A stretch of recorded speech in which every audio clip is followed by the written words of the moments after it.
যে 4টা কাজ করলে ফেসবুকে দ্রুত সফলতা পাওয়া যায়। আজকে সেই 4টা কাজ সম্পর্কে আমি আলোচনা করব।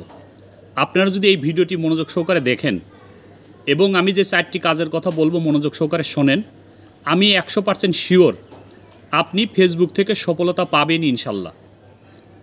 যদি আপনি নতুন হয়ে থাকেন, যদি ফেসবুকের গাইডলাইন সম্পর্কে আপনার জানা না থাকে এবং আপনি কোন পথে হাঁটবেন সেটা যদি সঠিক কুল কিনারা আপনি না পান, আজকের ভিডিওটা আপনি মনোযোগ সহকারে দেখুন এবং আপনি এই মাফিক চলার চেষ্টা করুন। আমি ওভার শিওর আপনি সফলতা পাবেনই। কথা না বাড়িয়ে মূল ভিডিওটি শুরু করা যাক। নাম্বার 1, আপনি কখনোই ফেসবুকের মিউজিক ব্যবহার করবেন না। ফেসবুক কোম্পানি ফেসবুকের অডিও লাইব্রেরিতে বিভিন্ন লোভনীয় মিউজিক দিয়ে রাখছে বা গান দিয়ে রাখছে। আপনি যদি প্রথমত সেই গানগুলো ব্যবহার করে ভিডিও তৈরি করেন তাহলে আপনি কখনোই সফলতা পাবেন না। তার কারণ প্রথমত আপনি ফেসবুকের মিউজিক ব্যবহার করতে পারবেন না। হ্যাঁ, যখন ফেসবুক কোম্পানি আপনাকে সাজেস্ট করবে বা ফেসবুক কোম্পানি আপনাকে বলবে যে মিউজিক ব্যবহার করতে, তখন আপনি ব্যবহার করতে পারবেন, তখন কোনো সমস্যা হবে না।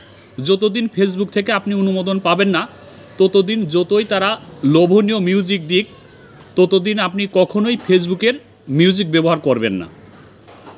নাম্বার 2, আপনি ফেসবুকে নিয়মিত অ্যাক্টিভ থাকতে হবে। অর্থাৎ ফেসবুক থেকে কোনো নোটিফিকেশন আসলে সেটা সঙ্গে সঙ্গে দেখতে হবে। কেউ লাইক কমেন্ট শেয়ার করলে সেগুলোর প্রতি উত্তর বা রিপ্লাই দিতে হবে। আর একটা কথা মনে রাখবেন, অবশ্যই ফেসবুকে নিয়মিত ভিডিও ছাড়বেন। অর্থাৎ আপনি যে ভিডিওগুলো তৈরি করবেন সেই ভিডিওগুলো নিয়মিত ছাড়বেন। অর্থাৎ আপনার ফেসবুকে একজন নিয়মিত সদস্য হতে হবে, অর্থাৎ অ্যাক্টিভ সদস্য হতে হবে। নাম্বার 3, আপনি ফেসবুকে যে ভিডিওগুলো আপনাকে সাজেস্ট করবে সেই ভিডিওগুলো আপনি সুন্দর করে দেখবেন।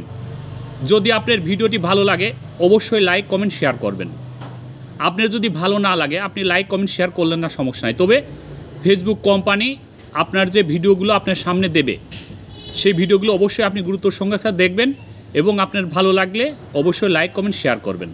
আপনি যখনই কারোর ভিডিওতে কমেন্ট করবেন তখনই সে আপনার আইডি বা প্রোফাইল সম্পর্কে জানতে পারবে। সে ওই কমেন্ট ধরে আপনার আইডি বা প্রোফাইলে আসতে পারে এবং আপনাকে সাপোর্ট করতে পারে। তাই অবশ্যই অন্য মানুষের ভিডিও দেখবেন এবং পারলে অবশ্যই কমেন্ট করবেন।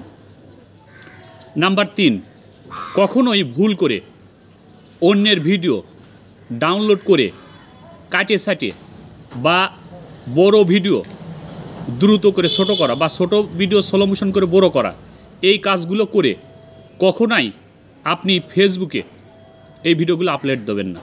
অর্থাৎ আপনি কখনোই অন্যর ভিডিও ডাউনলোড করে ফেসবুকে আপলোড দেবেন না। আপনি নিজের পিওর রিয়েল অথেন্টিক হক হালালি ভিডিওগুলো তৈরি করবেন এবং সেই ভিডিওগুলো ছাড়বেন। আপনার যদি ভিডিও খারাপও হয়, আপনি যদি ভালো মানের কন্টেন্ট তৈরি নাও করতে পারেন, সমস্যা নাই। আপনি নিয়মিত ভিডিও ছাড়তে দেখবেন আপনার মতো কোনো না কোনো সদস্য বা কোনো না কোনো ফলোয়ার, কোনো না কোনো বন্ধু আপনার পেজ বা প্রোফাইলে চলে এসেছে, আপনাকে সাপোর্ট করা ধরছে, আপনাকে ভালোবাসা দেওয়া ধরছে। তো অবশ্যই মনে রাখতে হবে যে আপনার ধৈর্য ধরে কাজ করতে হবে। ফেসবুকে আপনি যদি ধৈর্য ধরে কাজ করেন টুডে আর টুমোরো সফলতা আসবেই। আমি আবারও এই 4টা টপিকসগুলো সংক্ষেপে বলে দিতে চাই। নাম্বার 1, কখনোই অন্যর মিউজিক, সাউন্ড বা ভয়েস ব্যবহার করবেন না। নাম্বার 2, ফেসবুকে আপনাকে নিয়মিত অ্যাক্টিভ হতে হবে এবং ভিডিও ছাড়তে হবে। নাম্বার 3, অন্য মানুষের ভিডিও দেখতে হবে, লাইক কমেন্ট এবং শেয়ার করতে হবে। নাম্বার 4, কখনোই অন্য মানুষের ভিডিও ডাউনলোড করে আপনার পেজ বা প্রোফাইলে আপলোড দিবেন না, তাহলে কখনোই সফলতা আসবে না। বন্ধুরা, আশা করি বিষয়গুলো বুঝতে পেরেছেন। এই মাফিক কাজ করবেন, অবশ্যই সফলতা আসবে, আমি এটা বিশ্বাস করি। সবাই ভালো থাকবেন, সুস্থ থাকবেন। আল্লাহ হাফেজ।